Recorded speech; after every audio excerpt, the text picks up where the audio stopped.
A very good evening to all, brothers and sisters in the Dhamma. Today is 23rd July 2024, Tuesday morning. So we'll be sharing from this book, the wonderful Dhamma, Lotus Sutra, and we are at page 595. Okay, as usual, let us gather. Then we have our three puja. Let us now compose our mind, develop the Saddha Virya. Then mindfully we shall commence the Puja chanting. 南无本师释迦牟尼佛，南无本师释迦牟尼佛，南无本师释迦牟尼佛，南无观世音菩萨，南无观世音菩萨。南无观世音菩萨，南无阿弥陀佛，南无阿弥陀佛，南无阿弥陀佛，南无弥勒佛，南无弥勒佛，南无弥勒佛，南无普贤菩萨，南无普贤菩萨，南无普贤菩萨，南无地藏王菩萨。南无地藏王菩萨，南无地藏王菩萨，南无佛菩萨，南无佛菩萨，南无佛菩萨。阿拉汉萨玛萨布多巴嘎哇，布当巴嘎วัน当阿比瓦đề米。Swakato Bhagavata Dhammo Dhammang Namasami Supatipanno Bhagavato Sāvaka Sangho Sanghang Namami Namo tassa bhagavato arahato samma sambuddhassa. Namo tassa bhagavato arahato samma sambuddhassa. Namo tassa bhagavato arahato samma sambuddhassa. Buddhang saranang gacchami, Dhammang saranang gacchami, Sanghang saranang gacchami, Dutiyampi Buddhang saranang gacchami, Dutiyampi Dhammang saranang gacchami, Dutiyampi Sanghang saranang gacchami, Tatiyampi Buddhang saranang gacchami, Tatiyampi Dhammang saranang gacchami, Tatiyampi Sanghang saranang gacchami. Panati pata veramani sikkhapadang samadhiyami. Adinadana veramani sikkhapadang samadhiyami. Kamesu miccācara veramani sikkhapadang samadhiyami. Musawada veramani sikkhapadang samadhiyami. Surameraya majjhama papadana veramani sikkhapadang samadhiyami. Okay, you all can be seated. Then turn to page 3 of the chanting book. We shall continue from Padipa Puja onward. Ganna sarapa dipena tamadang sina diloka dipang sambuddhang Pujayami tamonudang Ganda sambara yutena Dopena hang sugang hina Pujaye pujani tang Puja bhajana mutamang Vanna ganda guno petang Etang kusuma sondatin Pujayami munindasa Siri pada sarorohe Pujayami buddhang kusumena nena Punnena matena cha hotu mokhang Pupang milayati yata idang me Kayo tata yati vinasa bhavang Adivase tuno bante Paniyang parikapitang Anukampang upadaya Patigan hatu mutamang Adivase tuno bante Pale parikapitang Anukampang upadaya Patigan hatu mutamang Adivase tuno bante Bojanang parikapitang Anukampang upadaya Patigan hatu mutamang. Now we shall chant the Puja aspiration based on our understanding of the significance of all these Puja offerings.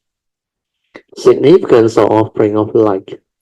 May this offering of light to the Buddha brings forth the causes and conditions to illuminate our mind and help arise the needed clarity and understanding to dispel all darkness or ignorance therein.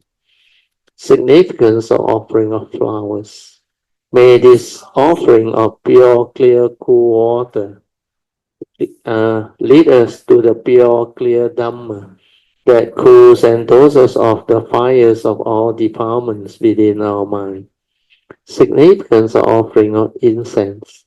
May our morality, virtue, and understanding shine forth far and wide, just like the fragrance of this incense, which we are offering to the Blessed One, who is perfect in wisdom and virtue. Significance of offering of fruits. May this offering of fruits remind us of the Dana Parami of generosity and the fruit of our karma, so that we will diligently strive on with heedfulness to attain the path and fruition soon as possible. Significance of offering of flowers. May this constant offering of flowers to the Blessed One strengthen our faith and constantly remind us of the impermanence of this body, so that we will diligently and sincerely strive on to cultivate Sila, Samadhi, and Panya, leading to ultimate liberation, the born-free Nibbana. Making of overall aspiration. By the power of these merits born of these offerings, may our spiritual faculties of Saddha, Virya, Sati, Samadhi, and Panya be further strengthened until they become balas or powers, sharing and transfer merits to all beings. May these merits be shared and transferred to all beings without exception, especially to those who have the condition and affinity to receive them. Sadhu, sadhu, sadhu. Okay, we shall now pay respect to Puja.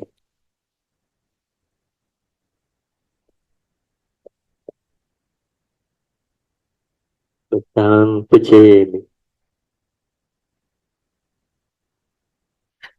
Dhammang pujayami,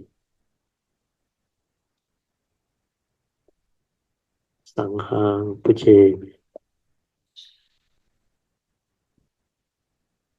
Okay, you all can now be seated. So as usual, we are off the light. so that you all can have your half an hour of awareness-based meditation. Always remember, this awareness-based meditation is very useful and very important. It is to help us develop the stability of inner awareness within. When you are aware without thought, you can develop the meditative mind. Basically, the meditative mind is a silent mind without thought. So what you need to do is to develop the understanding of what this awareness-based nature within us is.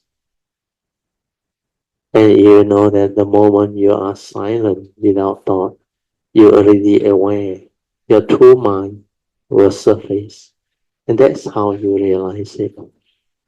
That's how the four support to help you develop it is very important, especially the first three support, which is relax, followed by maintaining awareness, the second support. Then finally is the stability of that awareness nature, the third support. So just to refresh, relax means relax body and mind completely, as if you are free of all problem, free of all suffering. You're just in a relaxed state of body and mind. Body completely relaxed, without tension, without stress, without any problem at all, or even tightness. When you feel any tension, any tightness, just relax into it. Then any stress within, also relax into it. Make your mind at ease, peaceful, always in a relaxed state. Then you need to maintain awareness, otherwise your mind will start to trigger off thinking, the mundane thinking, the heedless thinking, the habitual thinking that living being already through heedlessness created all the habitual thinking, reaction to sense experience due to your ignorance, delusion. So in order to reverse all this, you need to just relax into every mind state that arises, into your physical body and mind, then maintain awareness. Whatever arises at the sixth sense door, just aware. Finish.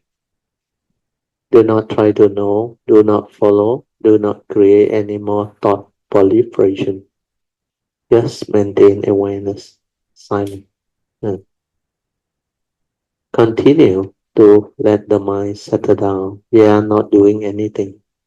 Means don't try to know, don't try to do.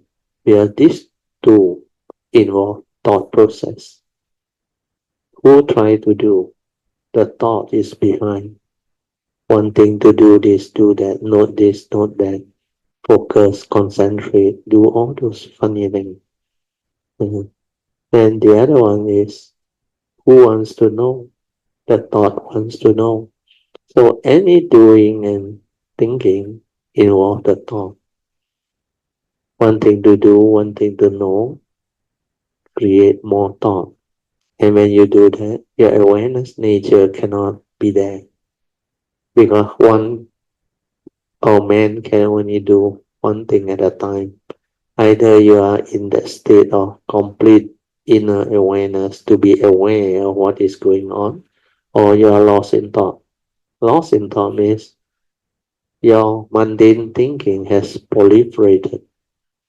Then you are preoccupied with what you are thinking, what your conditioning wants you to develop the stirring of mind, how you react to sense experience and how you stir your mind upon perceiving something through your senses, and also your habitual like and dislike, pleasant and unpleasant reaction to sense experience.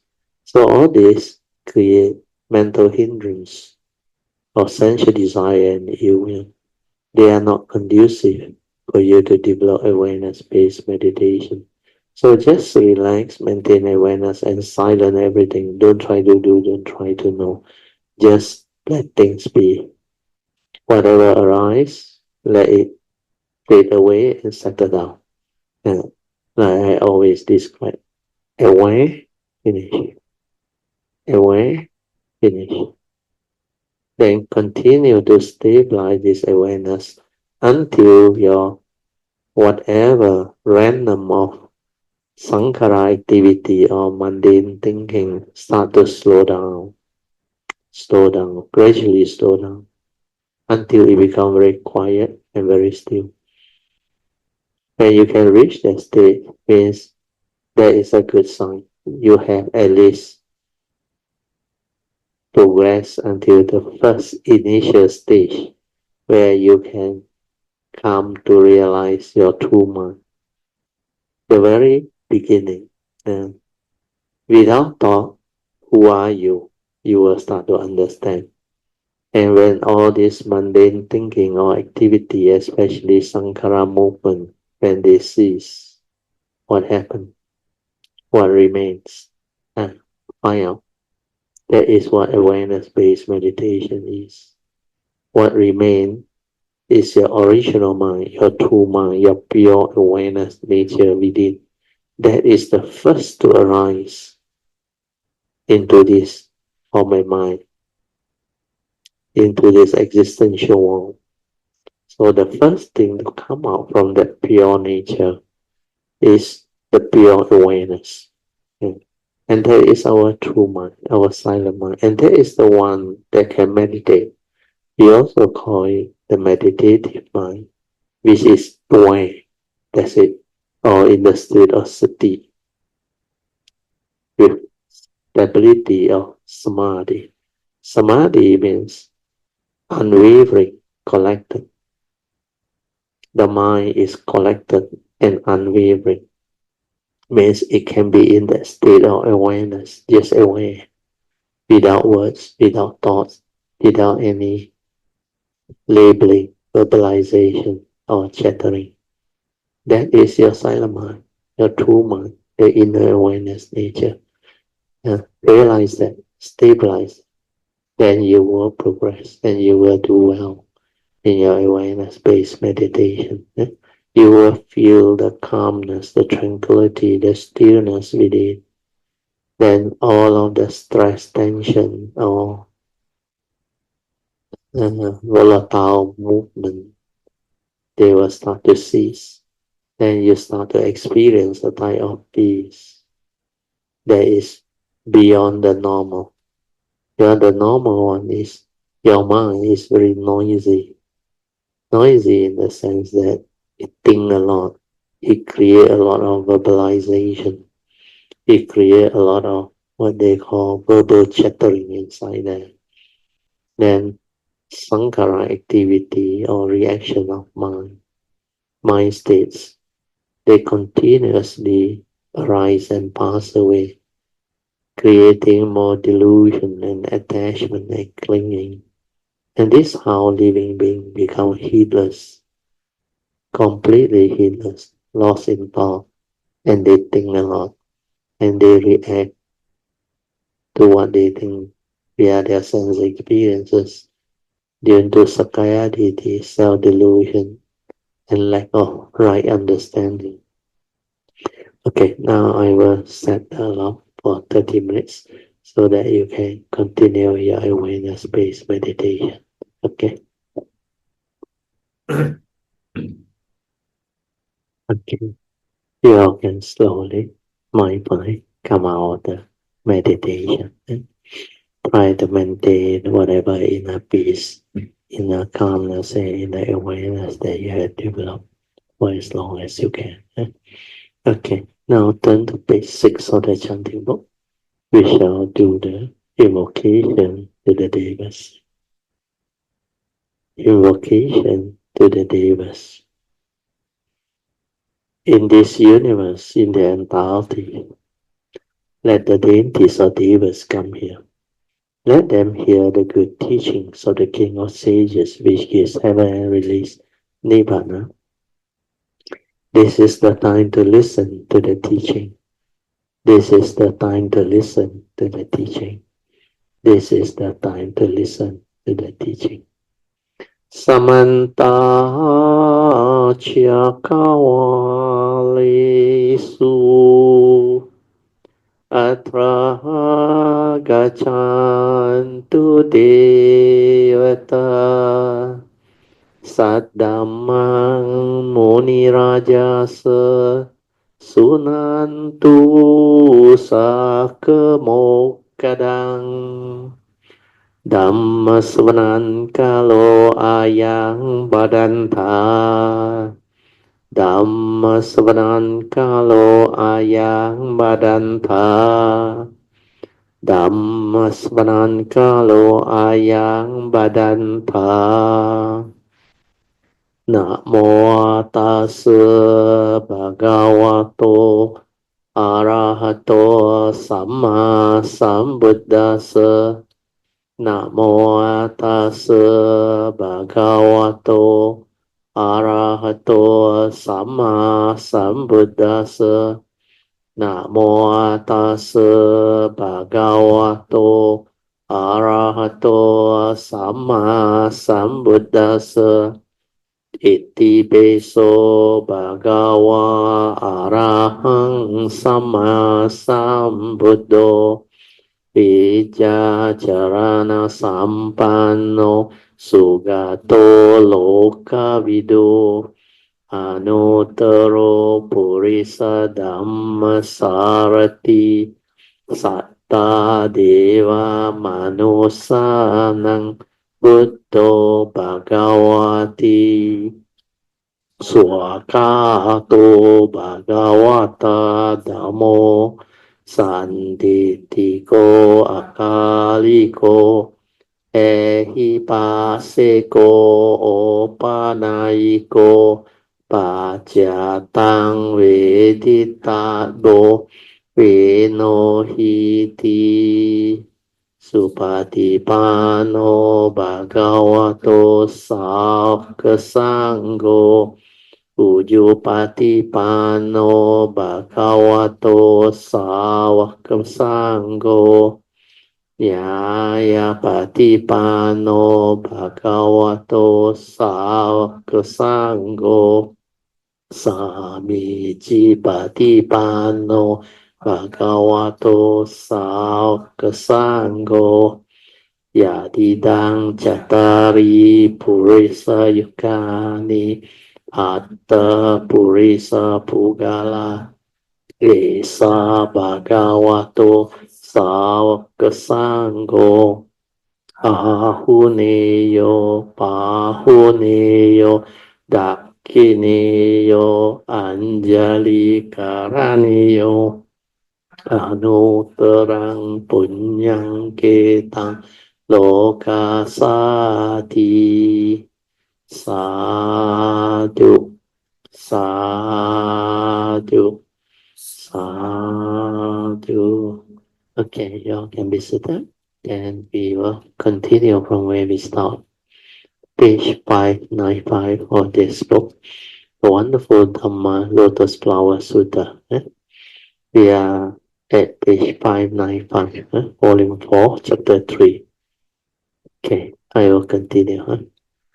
According to宣化, in the commentary, he said everything is created from the mind alone. 一切为心造. So here it means everything depends on what you do and how you think about it. There are different ways of looking at the same thing. Mundane sound refer to the 5 desires: form, sound, sense, flavor, and tangible object. So here they are referring to the five basic senses plus the mind. It forms the sixth sense door. Yeah? So mundane perception actually. Yeah? So here mundane creation through the senses, like the first type of the five basic sensual desire are the sensual desire for form, for sound, for smell, for taste, then tactile. So these are the five basic physical senses. Then there's another one at the mind level. So the mind is thought consciousness.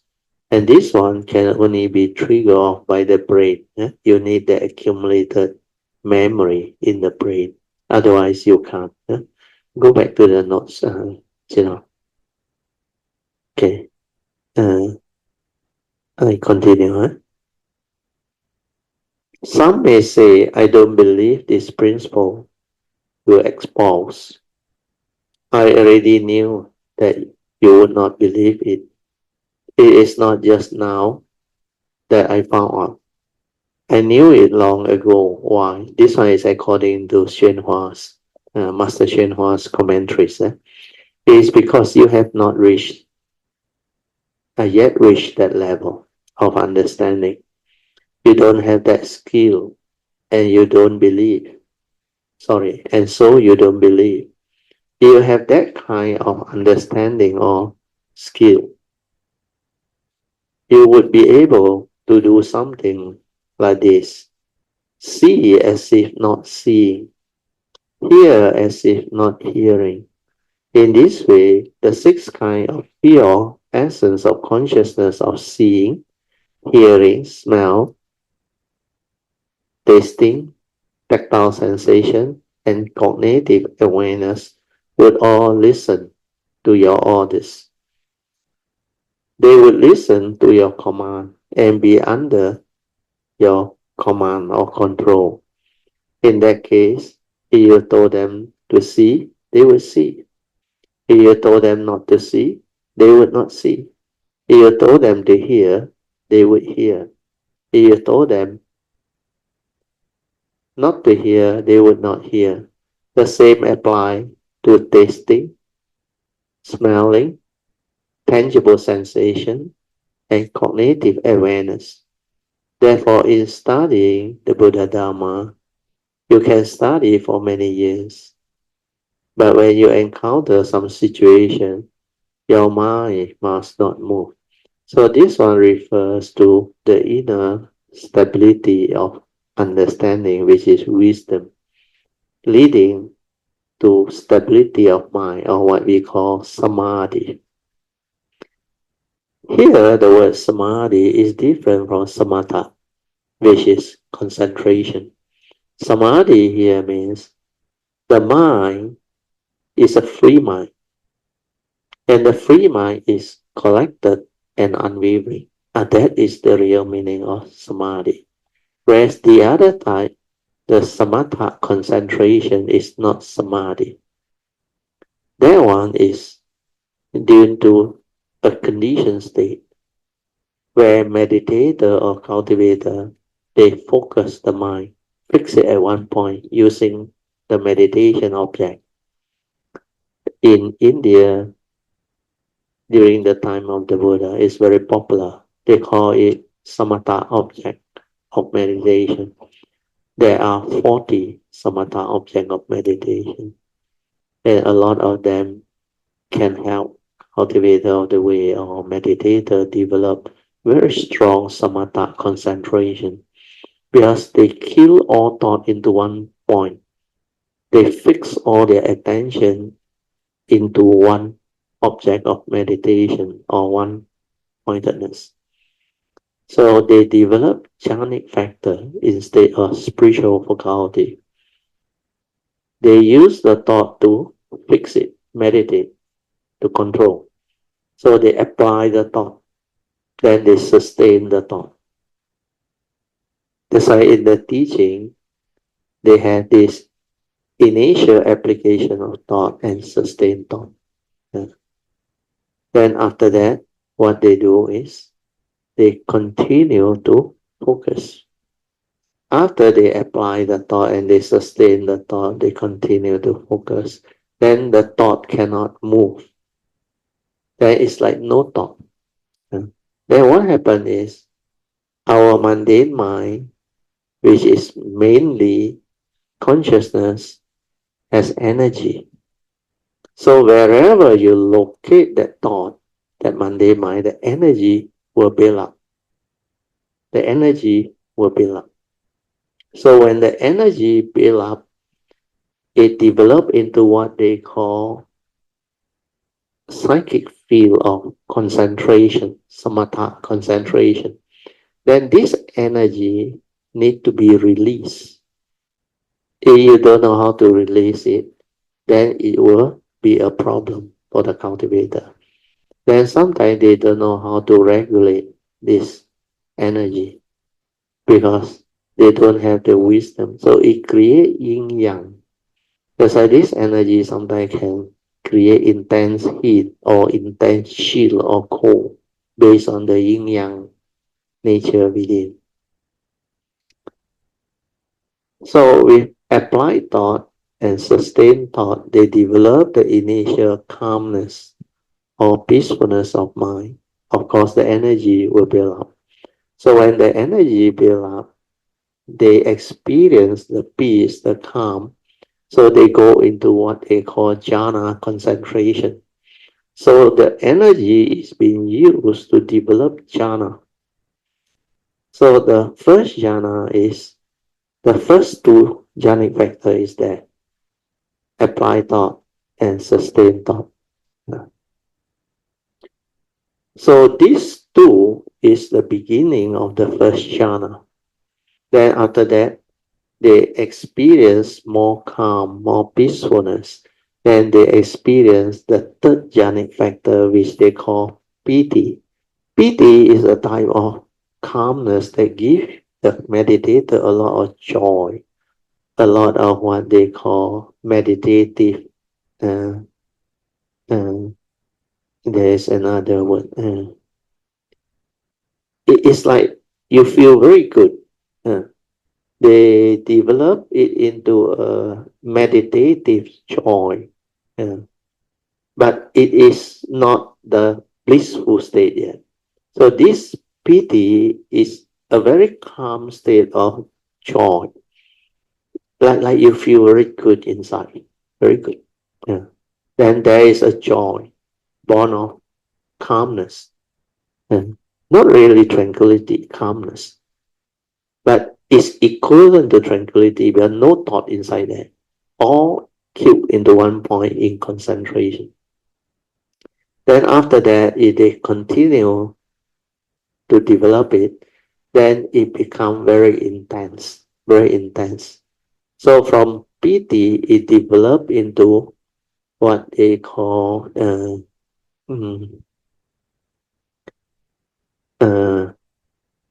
blissful state. The Pali word is, I forgot already, Sukhang. Sukhang. It developed into that Sukhang state where the mind becomes extremely blissful. That blissfulness is really blissful. You feel like really that type of intense joy, like very blissful. Sometimes the sensation is so blissful that your tactile area, that type of sensation. Some people use the word like goose pimple or those things, but it's really blissful inside there. Then finally, when that one also subsides, then they develop what they call the final ekagata. Ekagata is one-pointedness of mind. So from initial application of thought, they sustain their thought and develop the peace. Then they experience piti. Then sukhang, which is bliss. Then after that, they experience this one-pointedness. So when they define jhana, they say, when the first two jhanic factor of applied thought and sustained thought is too gross, because after they experience the higher peace and the calmness, they will relinquish the first two. Then they experience the second jhana. That's why the second jhana is characteristic by this, what they call piti. Then later on, as they develop into sukhang, blissfulness, they will relinquish piti and stay in this blissful state of sukhang. That is the third jhana. Then finally, even the intense sukhang, or what they call blissful state, also no more. They stay in very strong one-pointedness concentration. That is where the fourth jhana is. That's why it's characterized by one-pointedness upekkha. Upekkha means it's like they are in the state of equanimity. In the early day, in 1975, 70, when I was in the university, I went into those states. And that time I didn't know where it was so blissful, so beautiful. And the samatha concentration is so strong. Mine, I didn't develop it from 40 meditation objects. Mine, I developed through anapanasati. I went into continuous mindfulness. Then my mind went into absorption. Absorption. It was so still. Like inside there, nothing can disturb me. Complete equanimity. Then that time, even loud thunder or what, it cannot even touch the inner core. It at the most like re-vibrate on the external peripheral of it. And the heart there still. No thought, no movement, nothing. Then that time you cannot get angry on. Yeah, I was doing metta. You pour hot water or whatever happen, it will not stir or react. You are like enlightened. But that one is born of jhana. That equanimity is not characterized by wisdom. That's why it's different. So this one, you need to have the understanding, because in the early days, I remember, people like jhana because they equate jhana to the enlightened state. So they even define the Noble Eightfold Path, Sama Samadhi, as the 8 jhanas. But it's very easy to deduce. Because during the Buddha's time, the two teachers that taught Sakyamuni before he became the Sammasambuddha, they taught him all the jhanas. The first one teach him until the 7th jhana, the formless rhyme. The second one teach him until the last, the 8th jhana, the highest of the formless jhana. And yet they are not enlightened. That is the obvious understanding. So jhana, without wisdom, it cannot actually liberate the living being. It cannot bring about enlightenment in the here and the now. But if you are in that jhanic state, your mind is already trained quite well.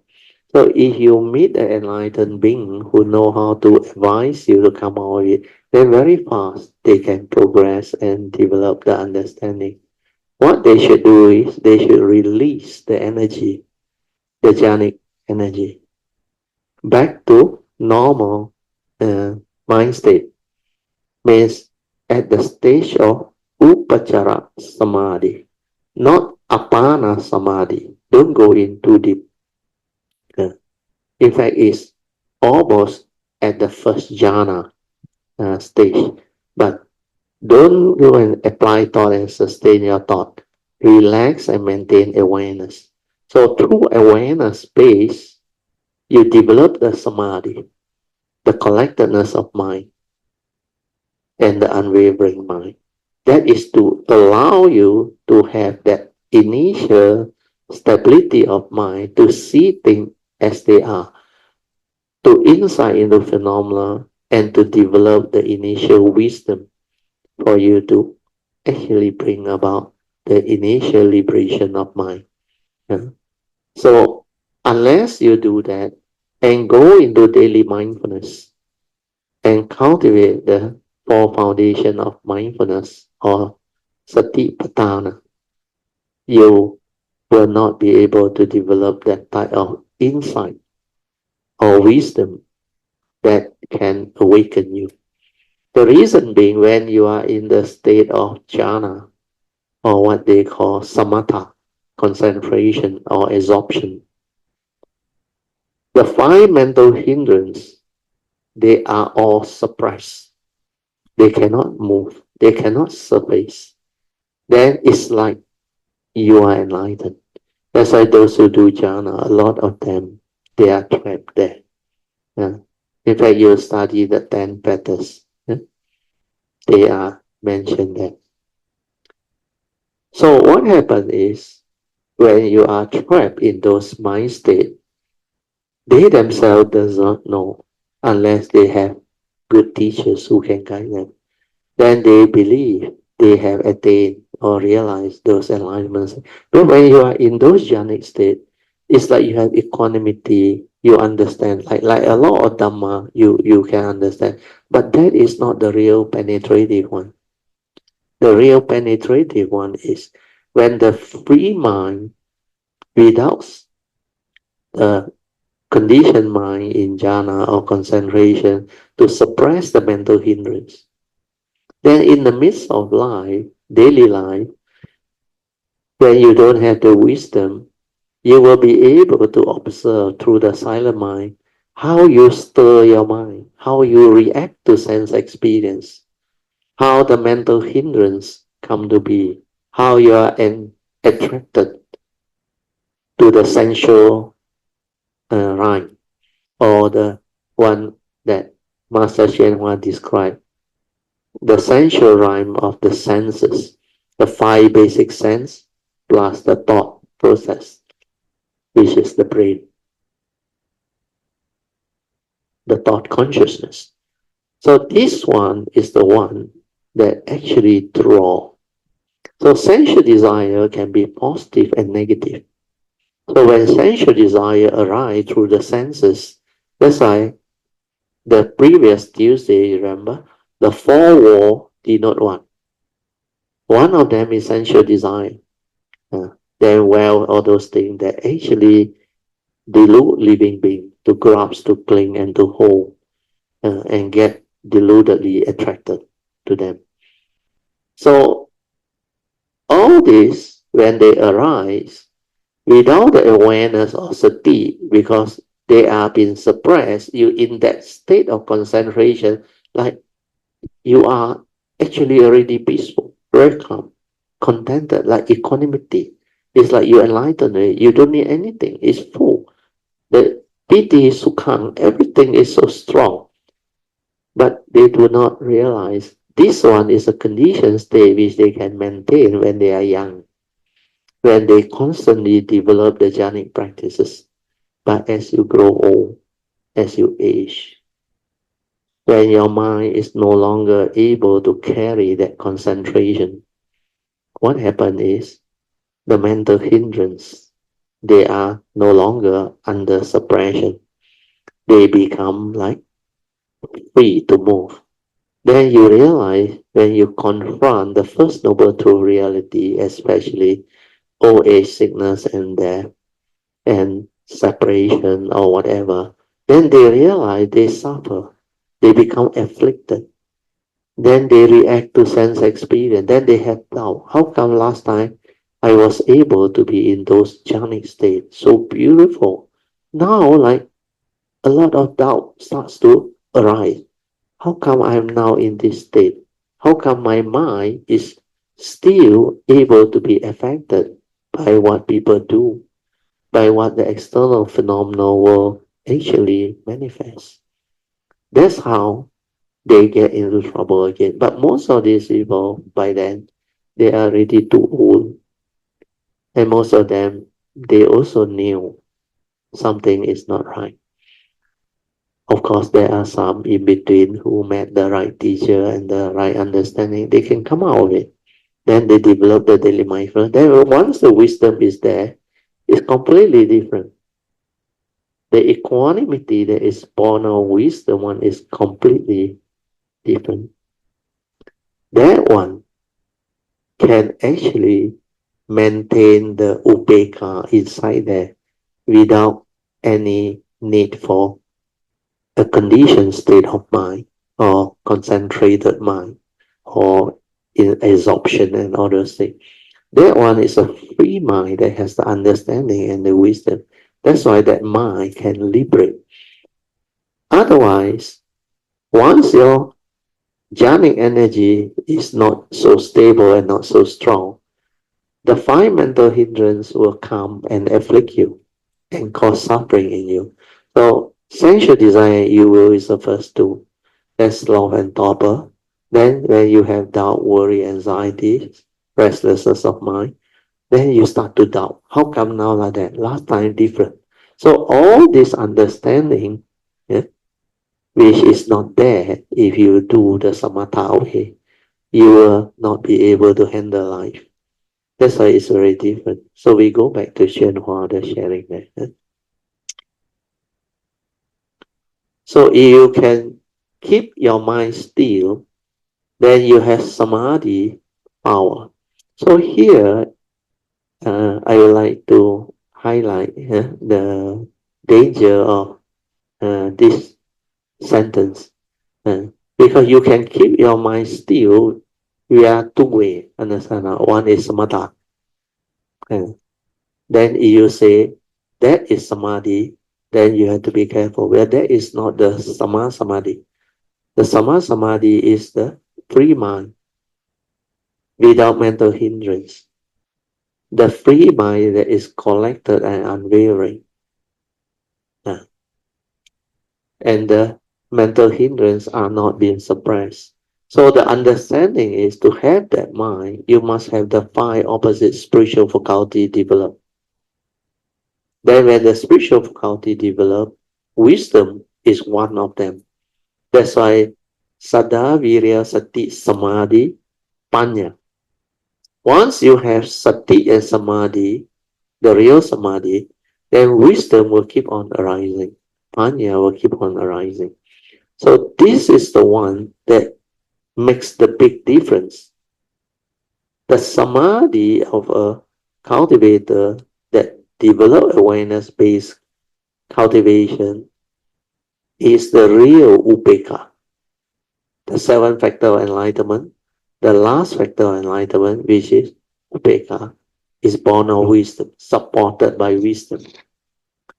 So here, once you understand that, then you will know if you can keep your mind still, means a free mind, not in concentration or a conditioned state, then you have samadhi power. That is correct, a free mind. Yeah?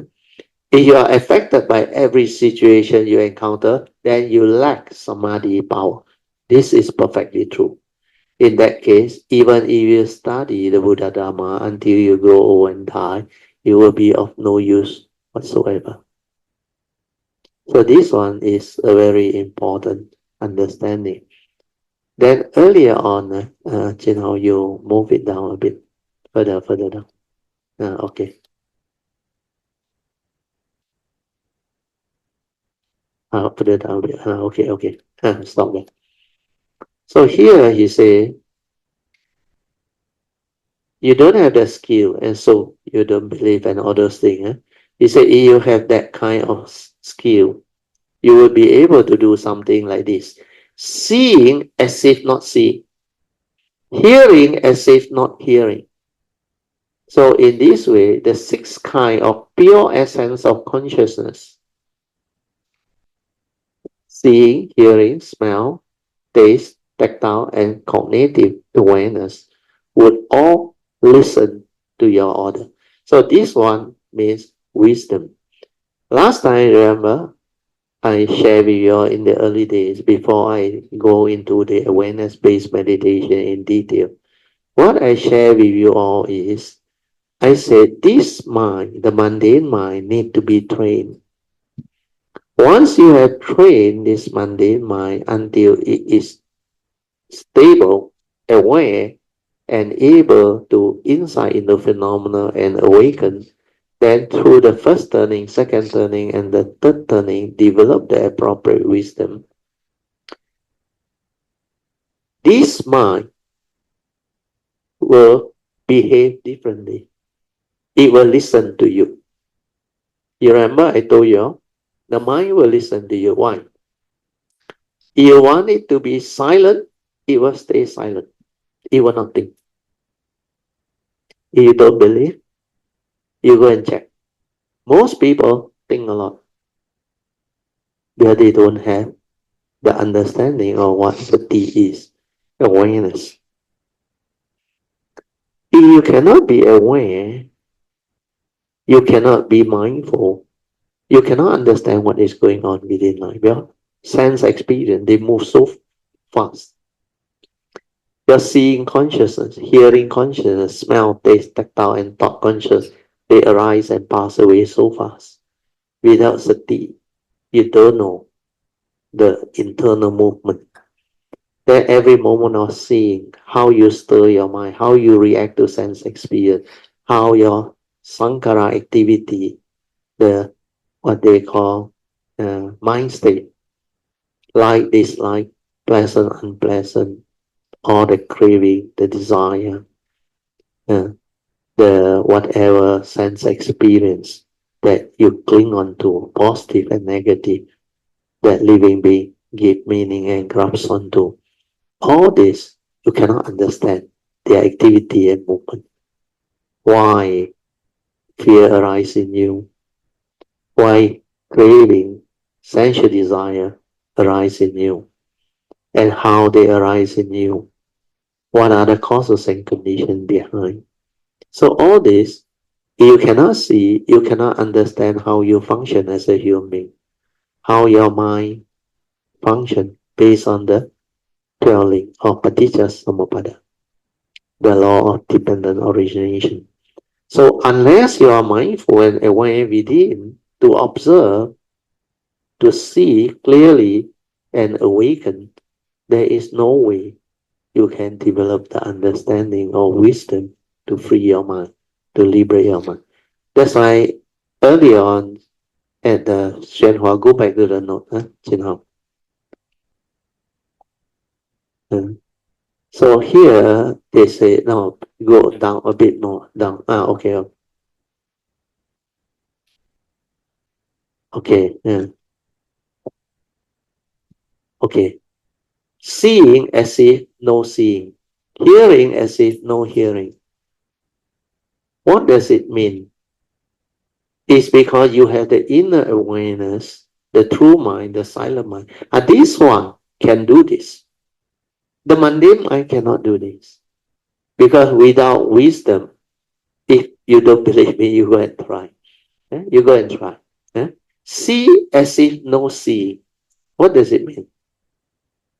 I explained to you before the direct seeing. You develop the direct seeing through what? Sati, mindfulness, awareness, the silent mind. And the silent mind got no word, no concept. Do you understand? But it's not the mundane mind. It's not the thinking mind. It does not retrieve anything from memory. So they see things as they are. Understand now? So here, seeing as if not seeing. Your normal seeing, mundane seeing, is with the perception. They perceive, 看山是山. But when you use the direct seeing in pure inner awareness to see, you like a baby seeing without all the knowledge, nothing. But this one is you are a grown-up human being with all the conditioning, with all the memory, and yet you can see things as they are. Means what? You have stability of mindfulness, awareness. Your awareness stability is such that you can stay there. Like just now at the dinner, Song asked me about this awareness thing. I told him, You can be at the moment of consciousness. Means when that pure consciousness arises, like the Buddha said, in the seeing, there's only the consciousness. It's just the awareness aware of the consciousness. The awareness and the consciousness as one before the content went in. Then when the content went in, the awareness also can see what are the content that went in and how it developed the movement within all this. So the direct seeing means the true mind that is completely silent and without thought can have that type of seeing. But that one, that nature, as I have explained to you before, it is very near to your mundane mind. Your mundane mind manifests from there and very fast it come out. That's why I say, unless you have trained your mundane mind to be aware, then you got no control or no ability to decide how that mundane mind is going to behave. That's why in the early day, you can recall, I always say, once you have trained this mind, the mundane mind, then it will listen to you. You want it to be silent without thought, it will stay like that. You want it to manifest, to live life, it will manifest. Then, like badminton, after you have trained your stroke and your movement so well, you can decide how you want to return your shuttlecock. You want to serve low, gracefully, it will go low. Then you want to serve high, you want to lob to the baseline, it will listen to you. Then how you return is spontaneous one. Don't have to think one. Because the wisdom and the understanding is that the skillfulness has been developed already. Yeah. That you want it to go high, it will go high. You want it to go low, it will go low. That you want to drop, you want to smash or whatever, you can decide the movement. Means it listens to you. So the mind that is in true samadhi with collectedness and unwavering characteristic, that mind actually has wisdom behind. And because it has wisdom behind after that observation and insight, then it can actually give you the understanding not to be deceived and deluded by the phenomenal world of consciousness and external form. That's why all the sense experience, they fail to have any power over you. And they will like collapse in front of you because you understand them clearly. Like what the Diamond Sutta say. Everything is dependent originating, condition arising, causal phenomena. 一切有为法. Everything within the conditioned world are conditioned them, following the law of dependent origination, condition arising, causal phenomena. Then they are like 如梦幻泡影. They are dreamlike. They are illusionary. Then they are like a bubble, pop, gone. Then they are like shadow movement following the karmic process and all those things. Then 如露亦如电 means like a morning dew and a lightning flash. Some phenomena, they move very fast. The other phenomena, they may last longer, like a morning dew. But once the sun rises, it will also evaporate and gone. 应作如是观. You have to contemplate it such to develop the wisdom. This is what direct seeing, the silent awareness, meditative mind can develop. The silent observation of what is to develop the understanding. The silent mind, the insight into phenomena. Without this, you cannot perform all these functions that Hsuan mentioned. That's why it's not from the thought, not what you think. Okay, we go back to the note. We have to move a bit faster.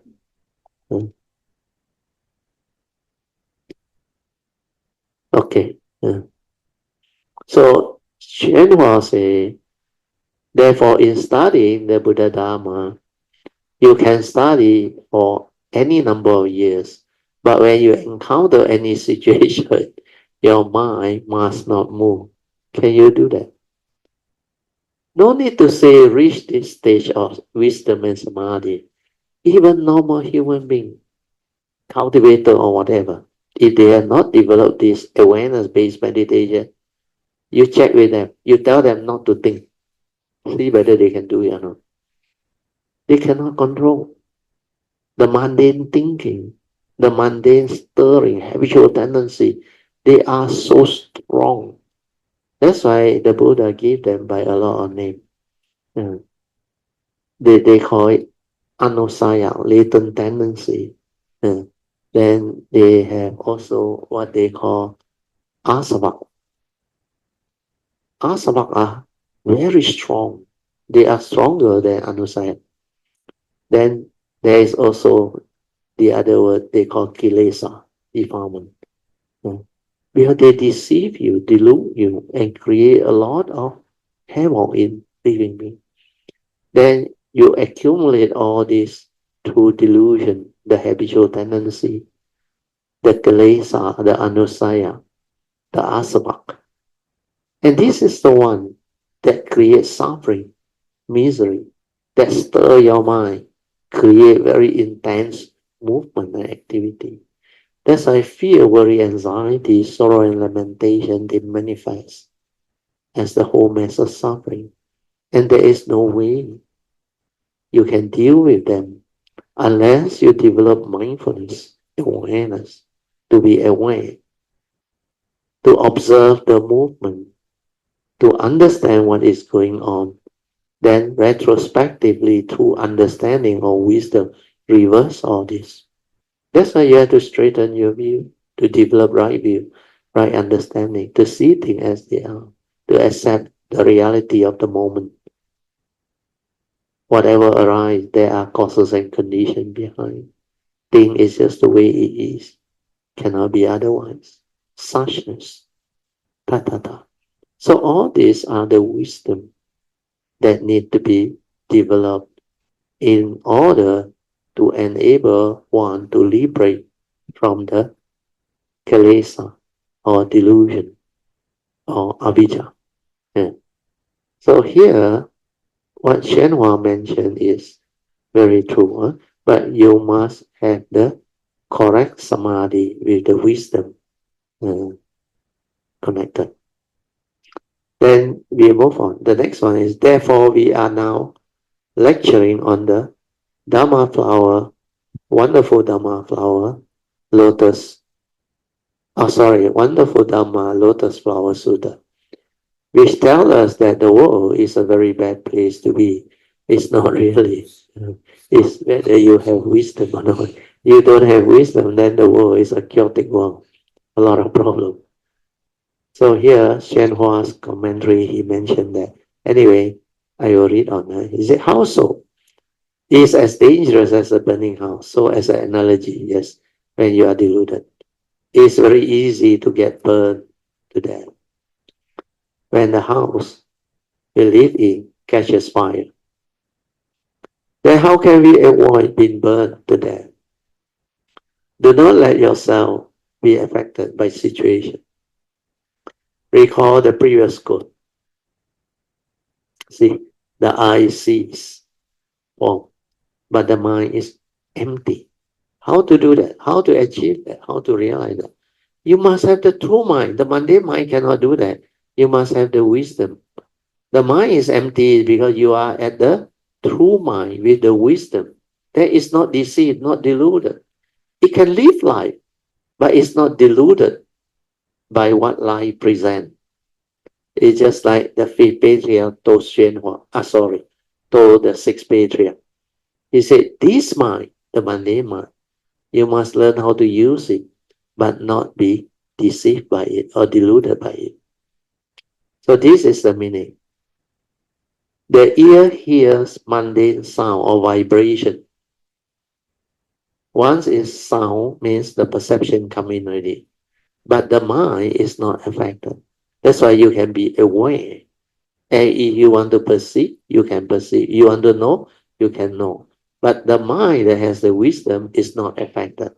So that one can only happen when you have real wisdom. So this wisdom is born of sati, awareness, that develop the understanding. You should understand your original heart. This one is about your true nature. 本来的面目. Yeah. Whereas Mahayana like to use this word, original face, is actually the original nature. Yeah. Means before anything arises, that thing is the primordial. It existed before time. It was there all the time, like your Buddha nature. The Buddha nature is actually the oneness nature, or the source of all things. From there, everything arises. So, 本来的面目 is what Shenhua like to use when they teach the Mahayana tradition.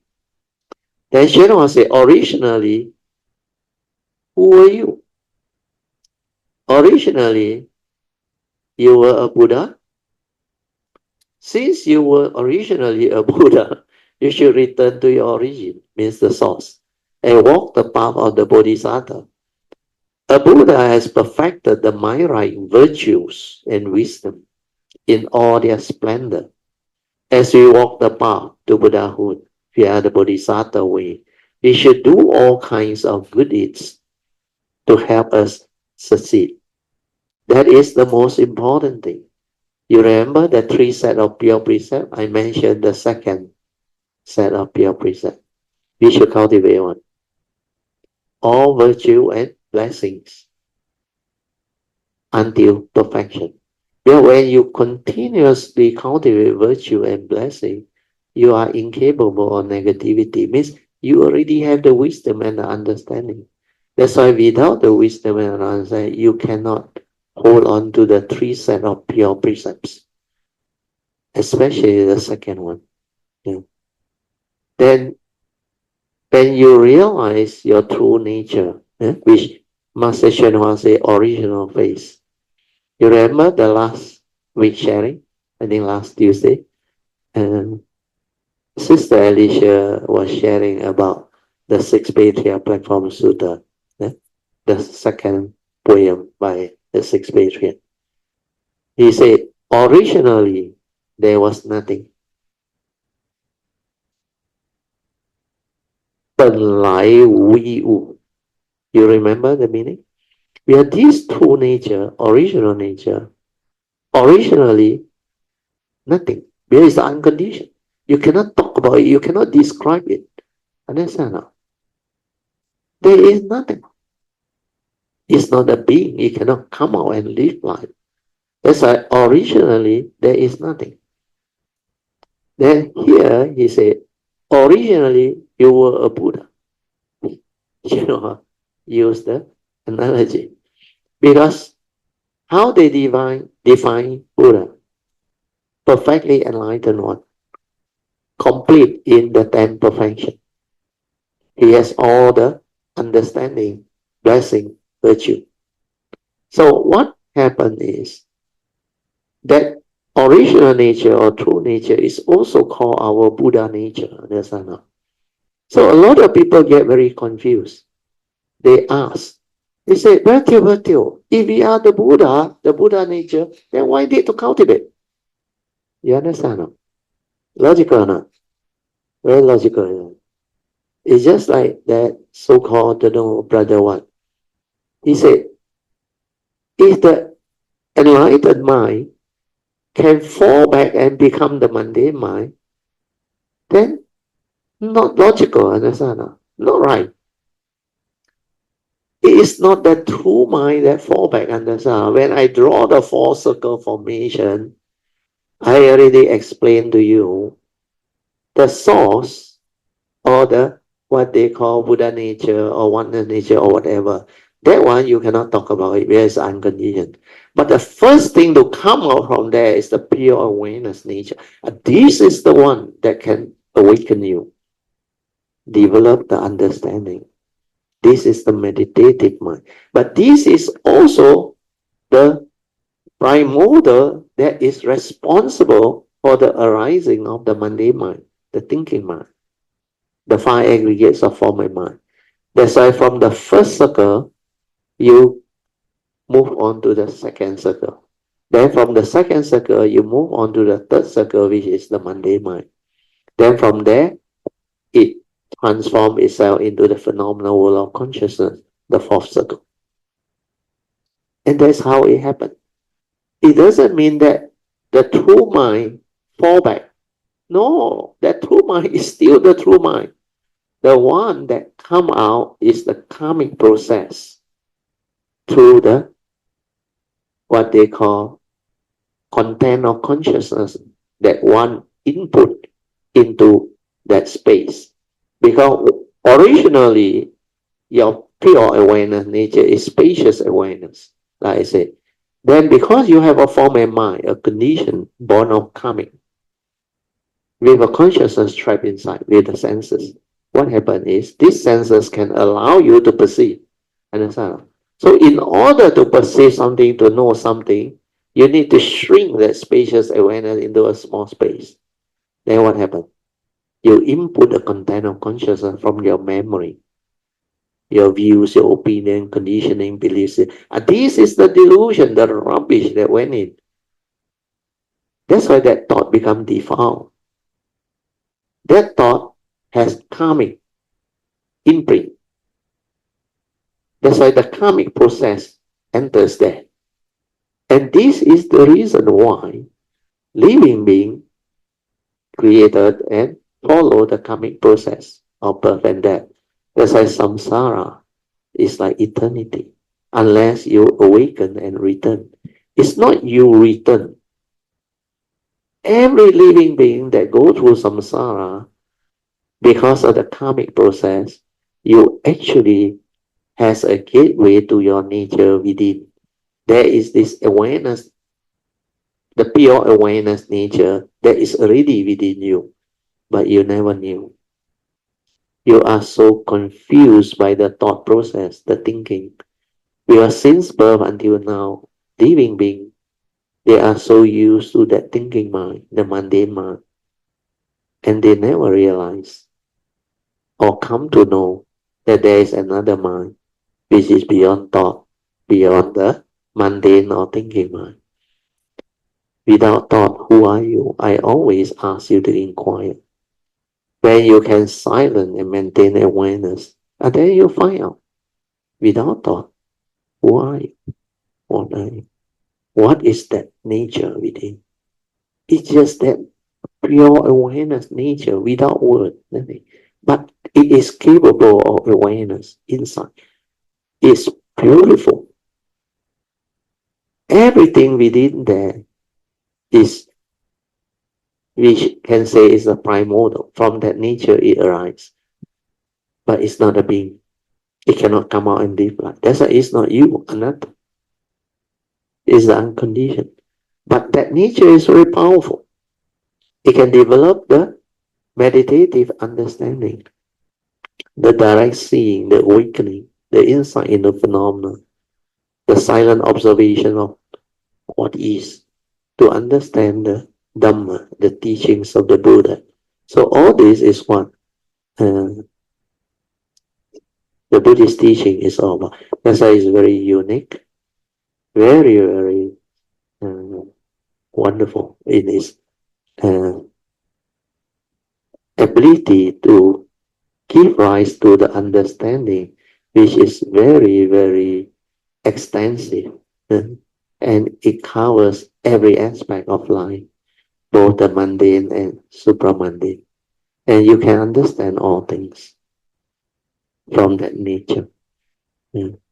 So without going through the meditative transformation, you can never understand all this. That's why all this are not easy to comprehend. So here I will read the last paragraph which Hsuan already mentioned. Since you were originally a Buddha, you should return to your origin and walk the path of the Bodhisattva to Buddhahood. A Buddha has perfected the mind, right virtue and wisdom in all their splendor. As we walk the path to Buddhahood, we should all know we should all do all kinds of good deeds to help us succeed. That's why this one is the second pure precept of a Bodhisattva. And he used the word, that is the most important thing. Understand now? That's why cultivating all virtue and blessing is a very important thing to do, to be a Bodhisattva. Because you need all this blessing, perfection, understanding, wisdom to actually help you when you go through the cultivation. We should do the good deeds whenever we can and to the best of our ability. What are good deeds? They are deeds that can help people and benefit people. Bodhisattvas benefit themselves and benefit others, awaken themselves and awaken others. This one in Mandarin is very beautiful. I think Engby and Alicia should know the Mandarin well. 自度 and what? I forgot already. 自利利他 and?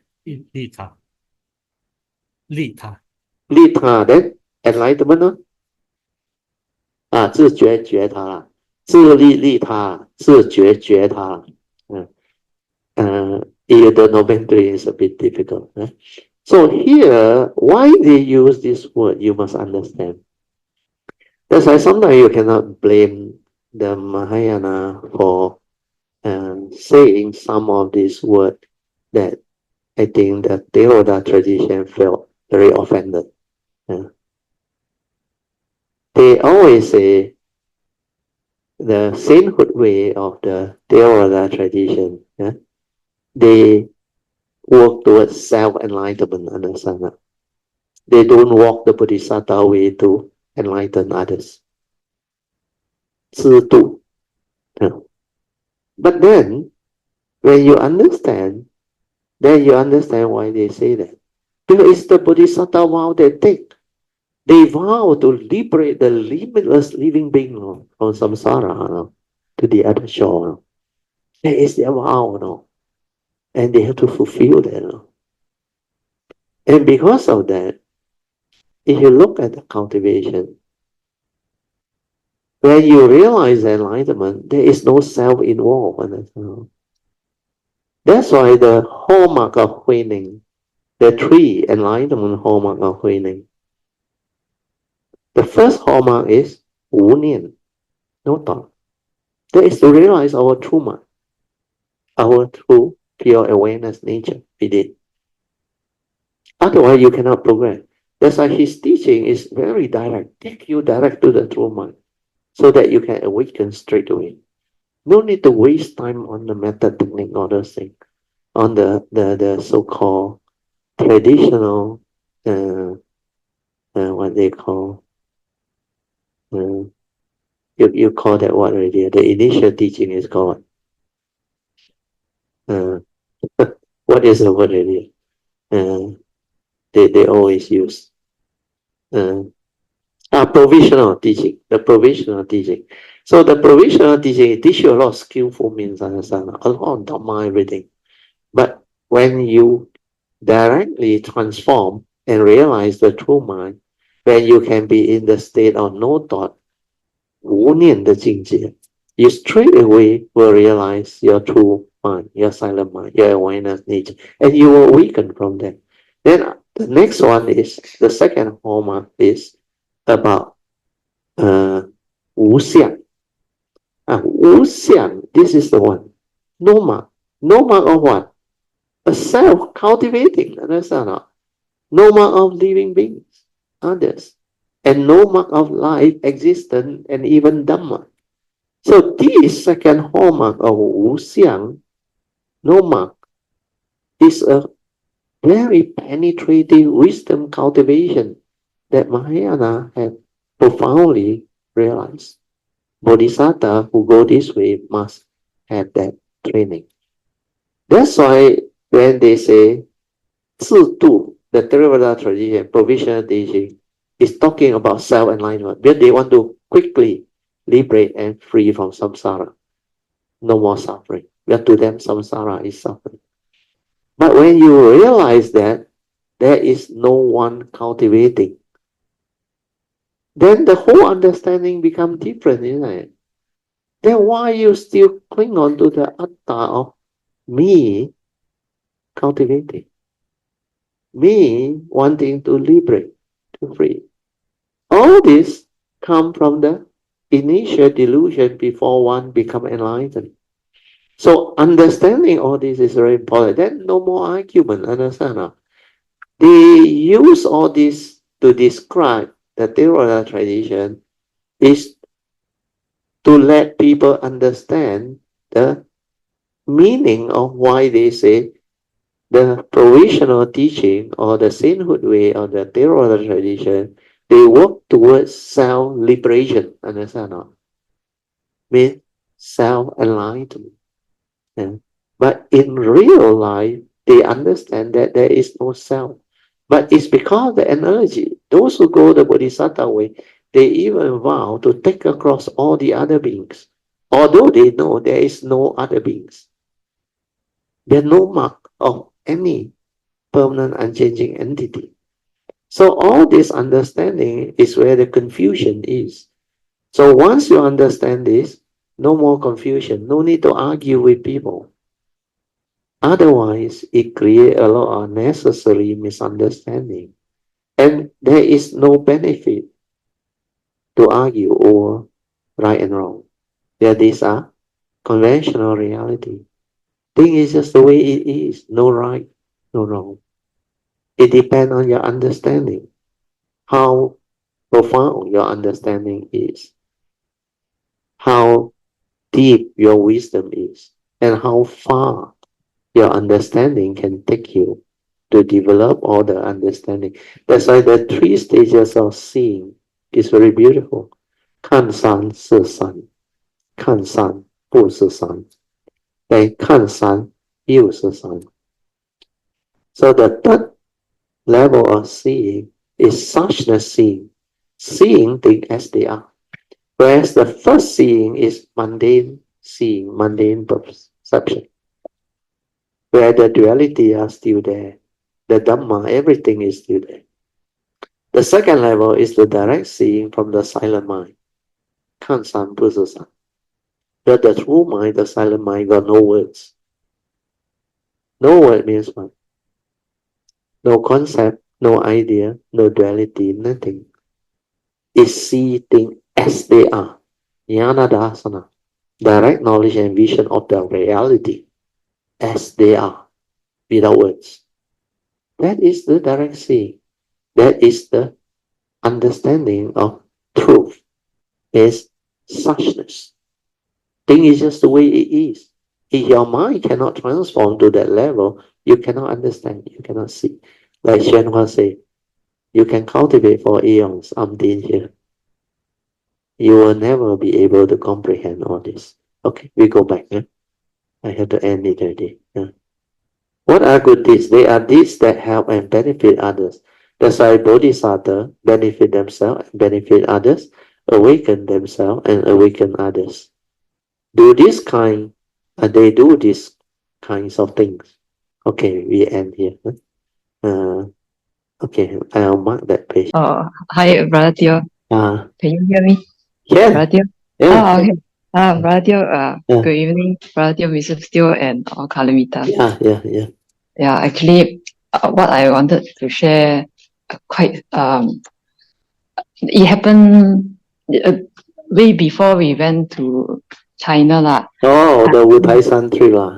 Yeah, and then it kind of like continue after that lah. Oh, okay, good. You should share. Yeah.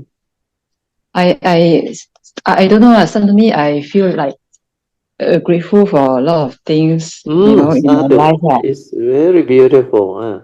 When you can realize that ability to be grateful for so many things to happen, you already have some form of good understanding. Otherwise, that gratitude cannot arise.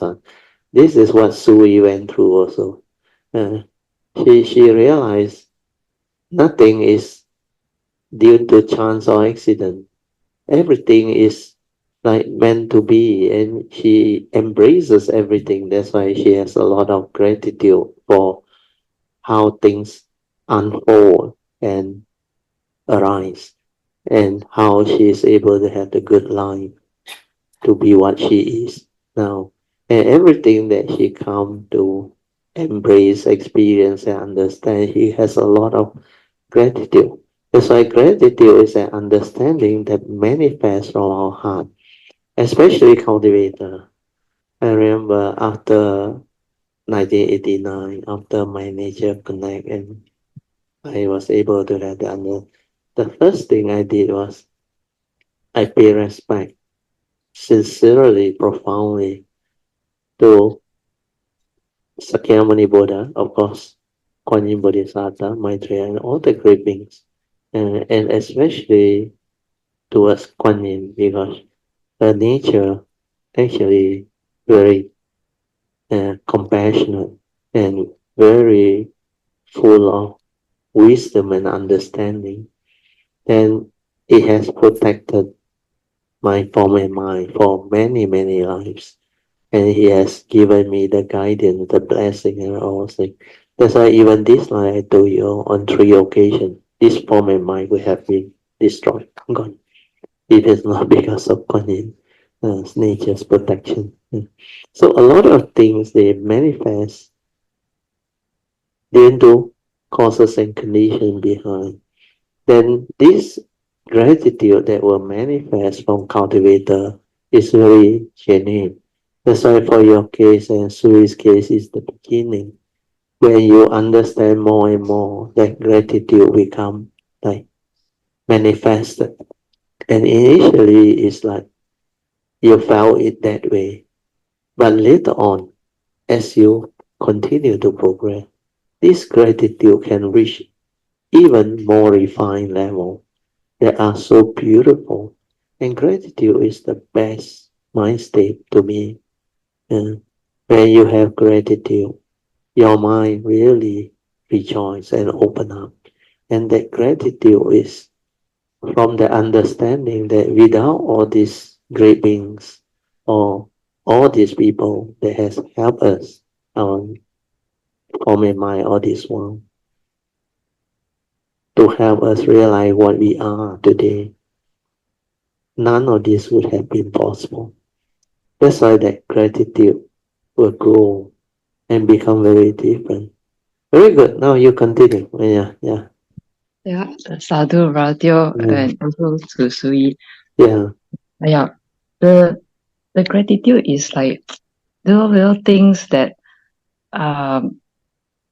because I guess I have the luck to to go to school, to be friends that is intelligent in studies lah. Yeah. And I always take for granted that everybody is like that. Yeah, But no, not everybody has that no. type of karmic blessings. A lot of people actually struggle through life and they don't have the what they call good opportunity to have parents who can support them in their education and all those things. And they have to strive very hard to even go through life, not to say have good education. Yeah, very true. Yeah, These and are the initial gratitude. Yeah. You continue, and because I suddenly realized that some people when they are young they really get into the wrong group of friends. Correct. They Correct. take drugs lah, don't know whatever they do lah, or even if they don't take drugs, they may not want to study, Yeah. they drag you into that kind of a situation. Correct. You will associate with that particular type of people. Yeah. That's why all these are the result of your karmic past. Understand? You are what you are because of your karma. That's why now you, through all this understanding, you will come to appreciate the beauty of what we have discovered through our cultivation of the Dhamma, because we have been taught the importance of taking care of karma. It would have not develop that, this life you come, you may not be as fortunate as what you are. And you can see them. In fact, a lot of people, especially our Earth population, many of these so-called human beings, they have malnutrition. They don't have proper shelter and food.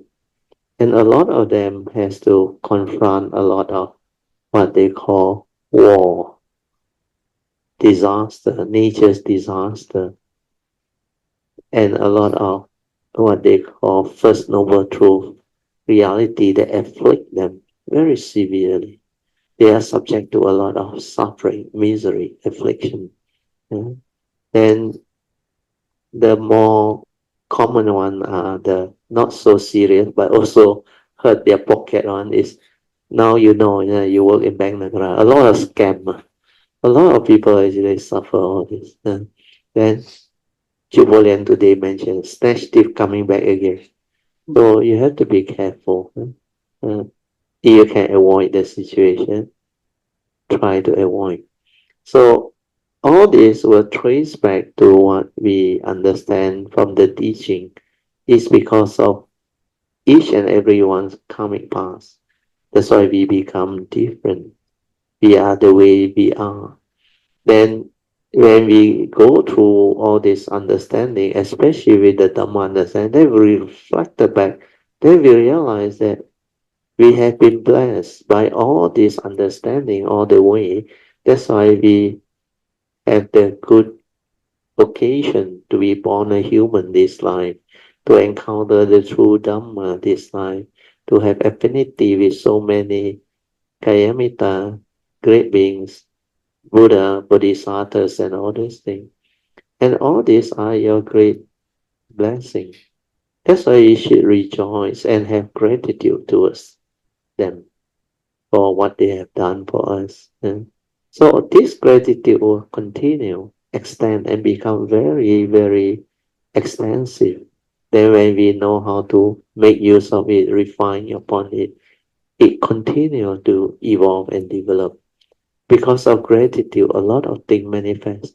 Then after that, it's your time to deliver all this to all the other beings through our Bodhisattva way.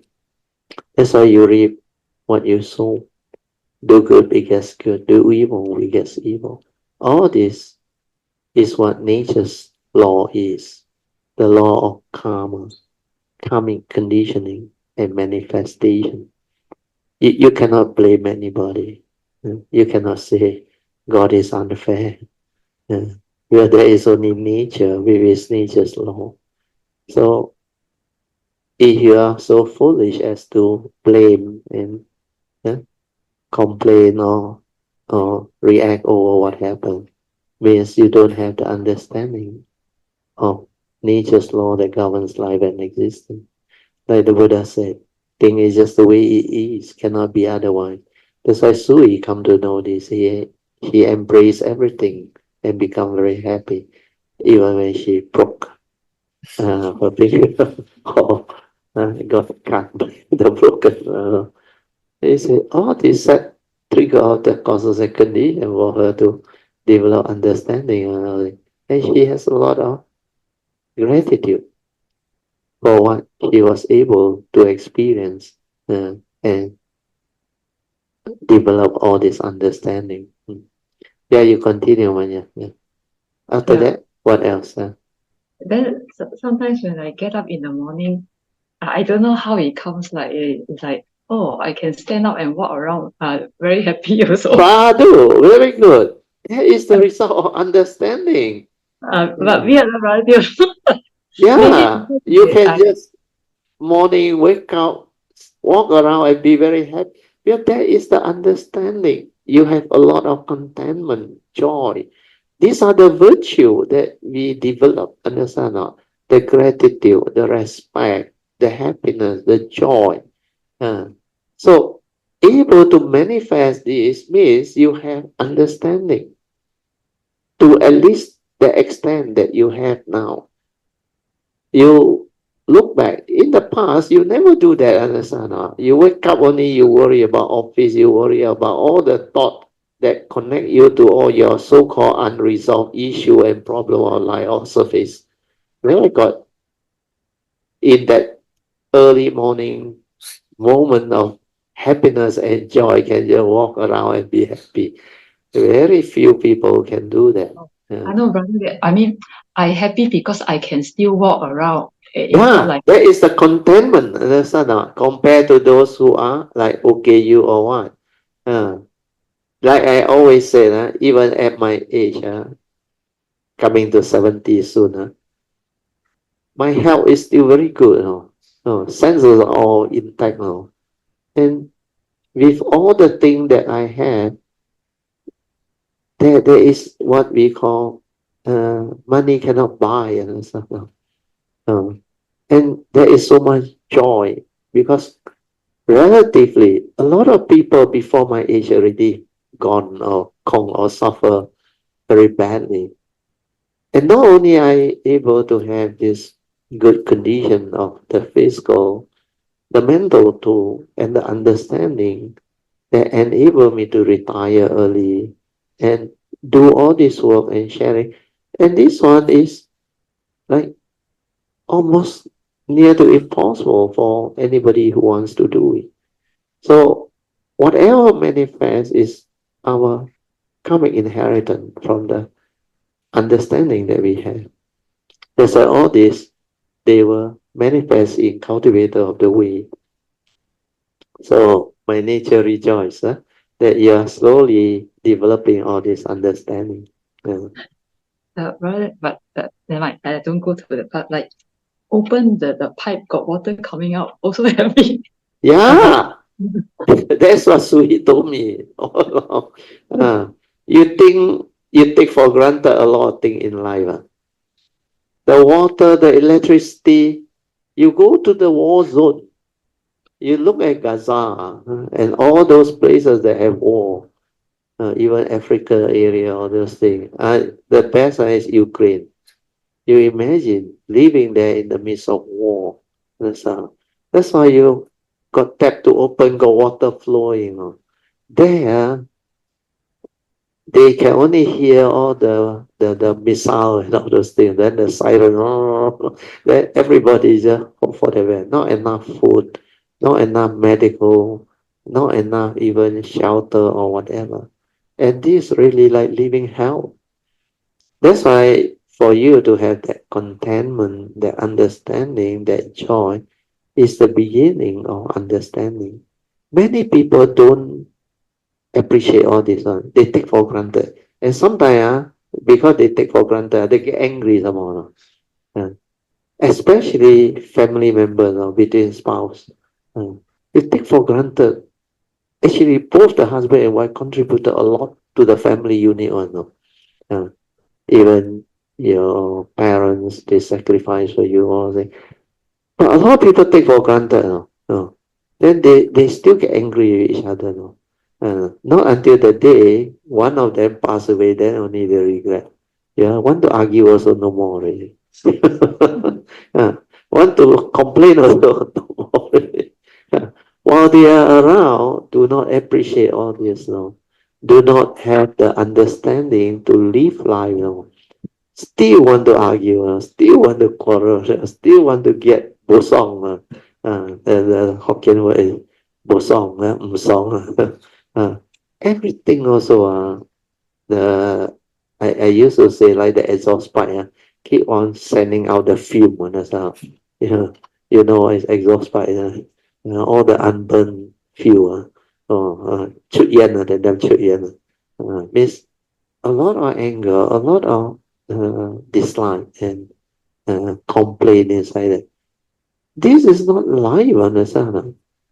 To live life is to have all the good mind state. That's why when you have the second pure precept, your cultivation become very different. You vow to cultivate what? All virtue and blessing, Lord. This is what you started doing now. Understand? Well, all these are the virtue, your contentment, your gratitude, your kindness, your love, your compassion, your joy. All these are the good mind state born of pure virtue. No evil root inside there. No negativity of mind state. So your sankhara has shifted, understand, compared to normal heedless living being who don't have the understanding. So hopefully with this sharing, Mun Yuen, you can deepen your realization on this gratitude and all those things. Yeah, you continue. Thank you, Brother. No, got 10 more minutes. Continue. Okay, then I mean, carry on for a while now that I think back. Yeah. But I don't know how long. Then at one point, I mean, when I have this, I felt happy inside, and there was some sort of calmness and happiness. Yeah, sadhu, when you are happy, you feel calm. Not agitated. Yeah, very good. Some more? But Brother, one day I think I had a wrong thought because suddenly it occurred to me, wow, this one is gratitude because this must be gratitude. Then I was thinking, is gratitude one of the 10 paramitas? So I went to the Heart Sutra and checked. It's right there. These are virtue. These are virtue. It's not one of the 10 paramita. But yeah. virtue is actually a very good mind state. When you cultivate the 10 perfection, you must have all these virtuous thought. That's why Noble Eightfold Path, right thought, are all the virtuous thought, free of the evil roots of greed, hatred, and delusion. So you don't be confused by paramita, understand? The perfection of all those 10 perfections to be Sammasambuddha. Well, they are the summary of the 10 essential out of so many of these virtues that you can cultivate and perfect. So like metta, understand? It's a very special virtue. Then dana, sila, these are very special virtue. So all this understanding, even kanti, patience, then renunciation, all these are very powerful virtue, and you must have the understanding. So the categorization of the 10 perfection is different from what we call as virtue. Well, the 10 perfection are the special core cultivation that we need. They are the important out of the group of virtue that we use to cultivate. So they have been selected so that you can become Sammasambuddha. Like Nikkama, renunciation. That is a perfection, no? A lot of people don't understand. And when you do this, it can bring forth a lot of transformation. That's why the Bodhisattva vow, as I explained in the Blue Book, they are all closely connected to the 10 perfection. The 10 perfection. And how you develop it, I explained it inside that book. So now what you develop as virtue, which is gratitude, joy, contentment, and all things, these are the separate list of virtuous mind state that cultivator of the way will continue to cultivate and manifest. And when you have more and more of this, means all the negative thought, the rubbish, all slowly, one by one gone. Yeah. I think from there also, like, more tolerance towards other people. Definitely, yeah. Oh, PG said cannot hear clearly. Can you put the mic nearer to your mouth, Mun Yuen? Okay, is this better? Yes, a lot better. Okay. I can hear because I near the speaker. I cannot hear because they are further away from the speaker. I see. Yeah. So after this, then I felt that I don't know whether it's because of this or whether maybe it might not be like there is some more understanding and there is tolerance. That means before this, if definitely you become more tolerant. They use the word you are able to tolerate a lot of things, where you can appreciate a lot of things. Then you develop all the virtuous mind state like gratitude, contentment, joy, happiness. All this they will manifest. Then you become like very kind, very generous. Then because of all those things, you behave differently when you confront your parent, when you have relationship with your parent, your brothers, your friends, all different already. It's no longer like before already. Beware of your gratitude towards your parent, the education they given you, the sacrifice, and the care, and all the what they call food, shelter, protection, and needs when you are young. So all this, they evolve and surface. Then you have gratitude towards them. Then your love towards them come from understanding. That's why you treat your parents very well now. No more like before. And you appreciate what they go through because you have the Dhamma. Otherwise, you develop fear, panic. Oh, I don't want to be like my parent when I'm old. Here fall down, there fall down, go hospital. Everything. Different, understand? That is the reality of the First Noble Truth. Reality of aging, getting sick, having injury or whatever. So all these are part and parcel of cultivation. They embrace this life, part of Noble Eightfold Path, part of the First Noble Truth reality. That's why life itself is the greatest teacher. We can learn a lot of things from life. Like my teacher always share, nature full of loving kindness. Nature just give, and give. They never take. Means what?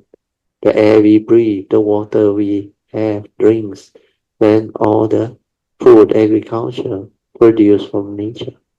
From nature it comes. So the engineers make use of nature's resources to build buildings, everything, highway, to give comfort to mankind. All this come from nature. Because we all have this understanding as an engineer. We mobilize the product of nature and build them into things for the comfort of mankind.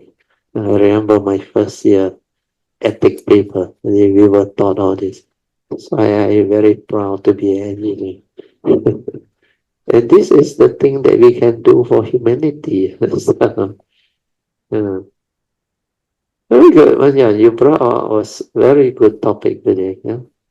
And then Radhyo, just now we'll talk about those latent tendency. Yes, Anusaya, Asava, Kilesa. Yeah. So I still have that, sometimes like if I see something or something happen, will come from me also, very unhappy. But then very fast, like I realize because of the wisdom and understanding, straight away the understanding and wisdom will prompt you understand. The Dhamma will come out. Yeah, these are the habitual things that you have been doing, all these. And habitual tendency is not so easy to completely root it out. It will still come initially, maybe for a while. Then later on, it loses its power. Then later on, the moment that thing react or stir, you smile straight away. You already know. Thing is just the way it is, cannot be other. Then the wisdom will prompt you and you will develop more and more stability or understanding. Until one day you realize, how come different from last time? Cannot react, cannot become like last time. Even when hot coffee pour on you or people do, you don't react anymore. Like what happened to my wife at Cameron Highland that time. So all this it will come naturally. So cultivation has its unique transformative power.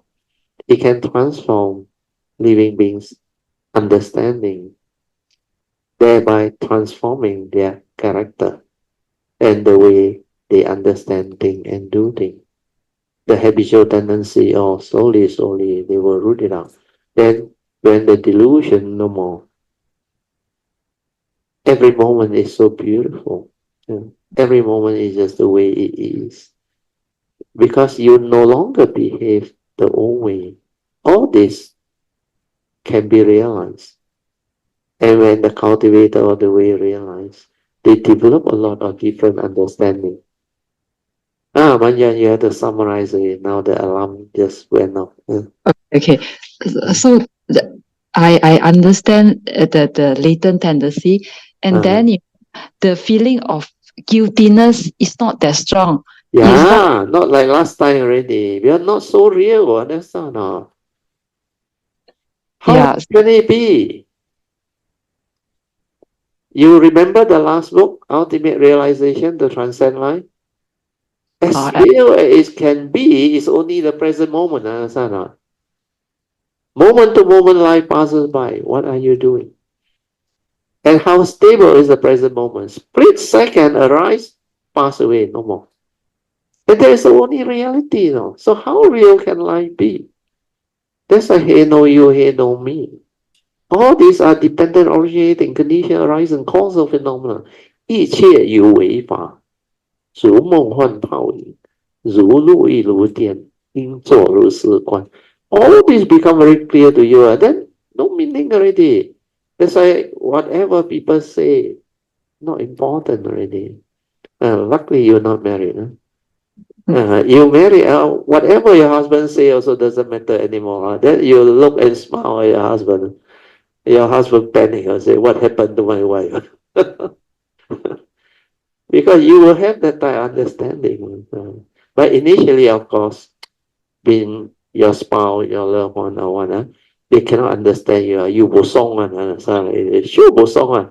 But after a while, when your wisdom already there, yeah, he is the way he is. Then no more already. Understand? Then sometimes you can even joke with him. Anything else? I think we better go and have supper. Then everything resolved.